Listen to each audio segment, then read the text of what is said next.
ഹരി ഓം. മധുരം മധുരം വപുരസ്യ വിഭോർമധുരം മധുരം മധുരം വദനം മധുഗന്ധിമൃദുസ്മിതമേതദഹോ മധുരം മധുരം മധുരം മധുരം.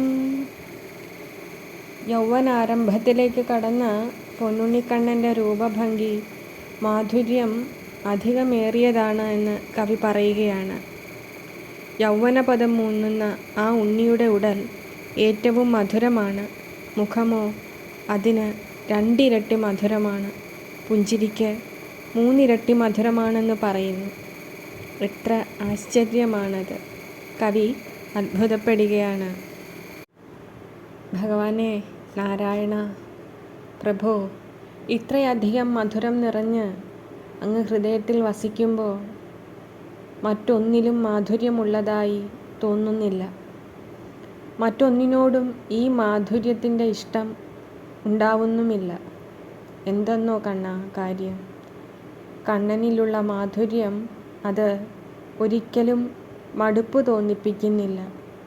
രുചിക്കും തോറും ഹൃദയം നിറയെ, മനസ്സു നിറയെ, ജീവനും ജീവിതവും നിറയെ ആനന്ദം കൊണ്ട് രുചിപ്പിക്കുന്ന മാധുര്യം ഭഗവാനെ അങ്ങ് മാത്രമാണ്. അങ്ങയുടെ നാമം മധുരമാണ്.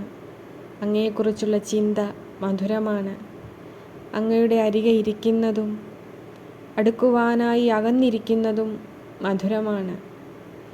ജഗത്തൊക്കെയും ഈ മാധുര്യത്തിൻ്റെ ഒരു പാൽക്കടലായി നിറഞ്ഞ് സകല ജീവനെയും അതിൽ നിമഗ്നരാകാൻ, മുക്തരാക്കാൻ നാരായണ അങ്ങ് സദാ കനിഞ്ഞാലും.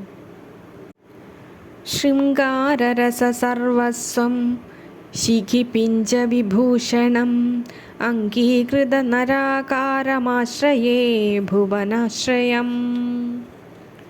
ശൃംഗാരരസത്തിൻ്റെ വകഭേദങ്ങൾ മുഴുവൻ ഉൾക്കൊള്ളുന്നവനും മയിൽപ്പീലി അണിഞ്ഞവനും മനുഷ്യരൂപം ധരിച്ചവനും ലോകത്തിനൊക്കെയും ആശ്രയമായി ഭവിച്ചവനുമായ ഭഗവാനെ, അങ്ങേ ഞാൻ ശരണം പ്രാപിക്കുന്നുവെന്ന് കവി പറയുന്നു.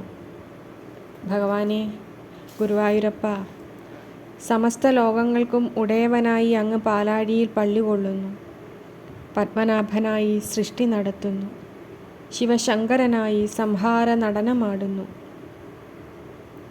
ശക്തിസ്വരൂപിണിയായ പ്രകൃതിയായും കാളിയായും അവിടുന്ന് നിറഞ്ഞാടുന്നു. ഈ ലോകം അങ്ങയുടേതാണ്. സമസ്ത സൃഷ്ടികളും അങ്ങയുടെ ചിന്തയാണ്. അവയിലെ ജീവൻ അങ്ങയുടെ ശ്വാസമാണ്, പ്രാണനാണ്. അവയോരോന്നും അവിടുന്ന് മാത്രമാണ്. അങ്ങയിൽ നിന്ന് അന്യമായി യാതൊന്നും ഈ ഭുവനത്തിലില്ല തന്നെ. അവിടുന്ന് സർവാത്മാവായി പ്രകാശിക്കുമ്പോൾ ഈ ലോകം നിലനിൽക്കുന്നു. അവിടുന്ന് വിശ്രാന്തിയിലാവാൻ ആഗ്രഹിക്കുമ്പോൾ സർവവും അങ്ങയിൽ ലയിപ്പിച്ച് അവിടുന്ന് സമാധിയിലാകുന്നു. കേവലം ഒരു ബാലനായി വന്നതും ഹൃദയം കവർന്നതുമായ എൻ്റെ പൊന്നുണ്ണി ആരാണെന്ന് ഓർക്കുമ്പോൾ എൻ്റെ ഹൃദയം വിറയ്ക്കുന്നു. പിന്നെ സ്നേഹത്താൽ ആർദ്രമാവുകയും ചെയ്യുന്നു. നാരായണ. നാദ്യാപി പശ്യതി കദാചന ദർശനേന ചിത്തേന ചോപനിഷദാ സുദൃശാം സഹസ്രം സത്വം ചിരം നയനയോരനയോഃ പദവ്യാം സ്വാമിൻ കയാനുകൃപയാ മമ സന്നിധത്സേ. ആയിരക്കണക്കിനുള്ള വലിയ ജ്ഞാനികളായ യോഗീശ്വരന്മാർക്ക് ഒരിക്കൽ പോലും അവരുടെ കാഴ്ചയിലോ മനസ്സിലോ വേദശാസ്ത്രങ്ങളാലോ ഇപ്പോഴും അങ്ങയെ കാണുവാൻ സാധിക്കുന്നില്ല. സ്വാമിൻ, അങ്ങനെയുള്ള മഹാപ്രഭുവായ അങ്ങ് വളരെ നേരം എൻ്റെ കണ്ണുകളുടെ മുന്നിൽ എൻ്റെ അടുത്തു വന്ന് നിൽക്കുന്നു. അത് അങ്ങയ്ക്ക് എന്നോടുള്ള എത്ര വലിയ കാരുണ്യം നിമിത്തമാണ് എന്ന് കവി ചോദിക്കുന്നു.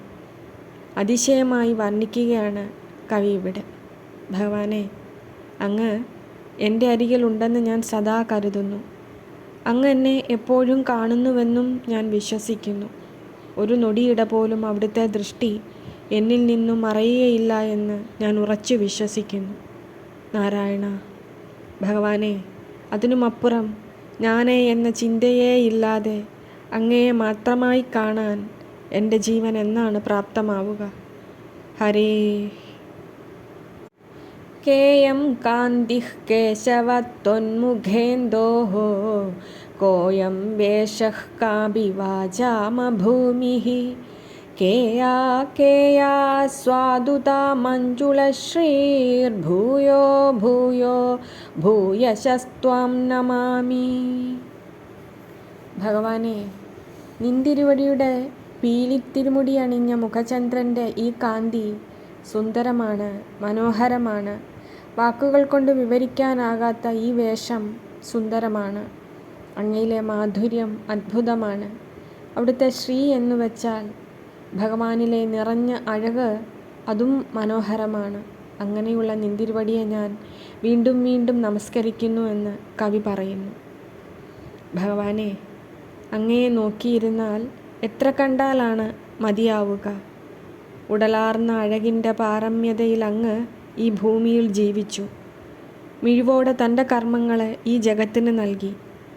ഒരു തെറ്റും കുറവുമില്ലാതെ ധർമ്മം നിലനിർത്തി മനോഹരമായി തൻ്റെ ജീവിതം അങ്ങ് പ്രപഞ്ചത്തിന് നൽകി. ഭഗവാനെ, അങ്ങയെപ്പോലെ അവിടുന്ന് മാത്രമാണുള്ളത്. ഉടലായും ഉയിരായും നിറഞ്ഞ് എൻ്റെ ഭഗവാൻ കൺമുന്നിൽ ആത്മാവിൽ നിറഞ്ഞ് ഈ ജീവിതം അർത്ഥപൂർണമാകട്ടെ. വദനേന്ദുവിനിർജിതശശി ദശധാ ദേവപദം പ്രപദ്യത്തെ അധികാം ശ്രിയമശ്നുതേ തരാം തവ കാരുണ്യവിജൃംഭിതം കിയത്. ഭഗവാനെ, അങ്ങയുടെ മുഖകാന്തി തൻ്റെ ഭംഗിയിൽ കാന്തിയിൽ തന്നെ തോൽപ്പിക്കാൻ ആരുമില്ലെന്ന് കരുതിയ ചന്ദ്രനെ തോൽപ്പിച്ചുവെന്ന് പറയുന്നു. അതായത് അവിടുത്തെ മുഖചന്ദ്രനാൽ ഈ ചന്ദ്രൻ തോറ്റുപോയി എന്ന് സാരം.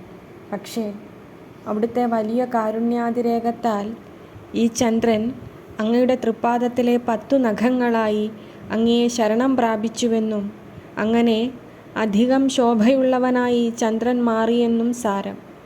അവിടുത്തെ അനന്തമായ കാരുണ്യത്താലാണ് അത് സാധ്യമായത്. കവി വർണ്ണിക്കുകയാണ് ഭഗവാന്റെ മുഖസൗന്ദര്യത്തിന്. ഭഗവാനെ, പൂർണേന്ദു പോലെ അങ്ങയുടെ മുഖാംബുജം, പത്മദളം പോലെയുള്ള അവിടുത്തെ നയനങ്ങളിൽ സൂര്യനും ചന്ദ്രനും ഉദിച്ചു നിൽക്കുന്നു. തിരുമുടിയിൽ കാർമേഘം ചാഞ്ഞു നിൽക്കുന്നു. കവിൾത്തടങ്ങളിൽ സന്ധ്യാദേവി ചുവന്ന ചായമണിയിക്കുന്നു. കുറുനിരകളിൽ കറുത്ത വണ്ടിൻ നിരകൾ വിശ്രമിക്കുന്നു. തേൻചൊടികളിൽ പവിഴം തൻ്റെ ശോഭയെ തുടിപ്പിക്കുന്നു. സർവമാധുര്യവും അങ്ങയുടെ ചിരിയിൽ അലിയുന്നു. നിറഞ്ഞു വഴിയുന്ന കാരുണ്യം നിന്തിരുവടി അവിടുത്തെ മൊഴികളിൽ കലർത്തിയിരിക്കുന്നു. സ്നേഹത്തിൻ്റെയും വാത്സല്യത്തിൻ്റെയും വലിയ രൂപമായി അങ്ങ് ഈ ജഗത്തായി മാറുന്നു. നാരായണ.